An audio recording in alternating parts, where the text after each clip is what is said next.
let us together, please, pull back the curtain on the interview experience. Fundamental question: how dramatically different or more grueling is it than your regular corporate job interview, or is it pretty much the same deal? My personal experience, I've been on both sides of the table. So I was one of those private equity talent managers as well.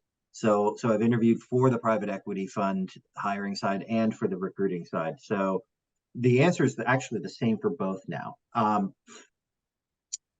Specific case-based examples of accomplishments are the most important thing in a private equity interview. And what I mean by that, if they ask you a question about a time where you did something, have a very specific answer and give it to them in a case study style. This was the situation.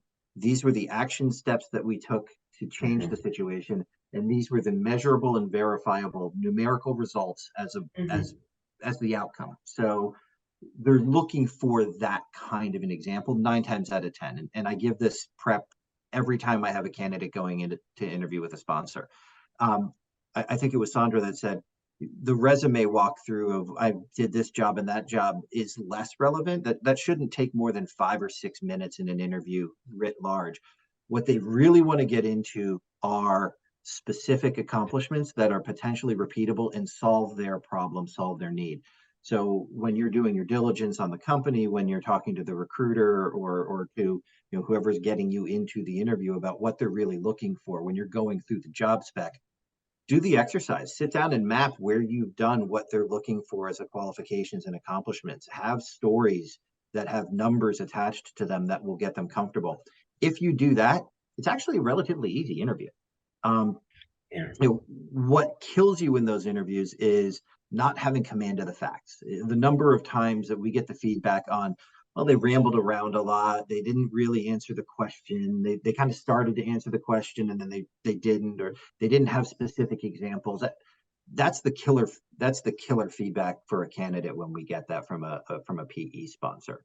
So being tight on your story is important. The other thing is be able to talk about the human side of it too. The other thing they're almost always looking for is leadership.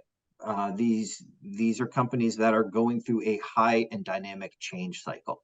So where you've been able to implement change, how you've managed teams, manage up and down the ladder. What's your management theory? How do you build people up?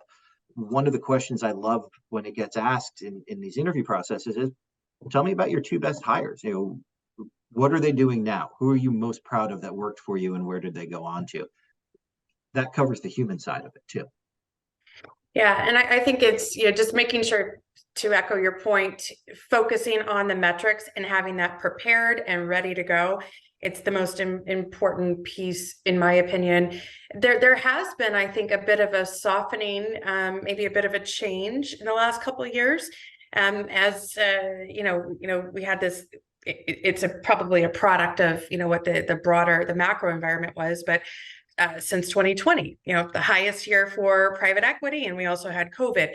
Now you see a lot of HR getting a bit more seat at the table than they might have in the past, and a little bit warmer and fuzzier around culture and those types of things that I don't think we necessarily saw that focus in the past. Meaning they're looking for people who will fit into that culture, of course, hit the deadlines and that truncated timeline, but also fit into the culture and from a leadership standpoint, understanding how to frankly manage vast amounts of change and scale up. So anything that you can do to demonstrate parallels in that regard will help.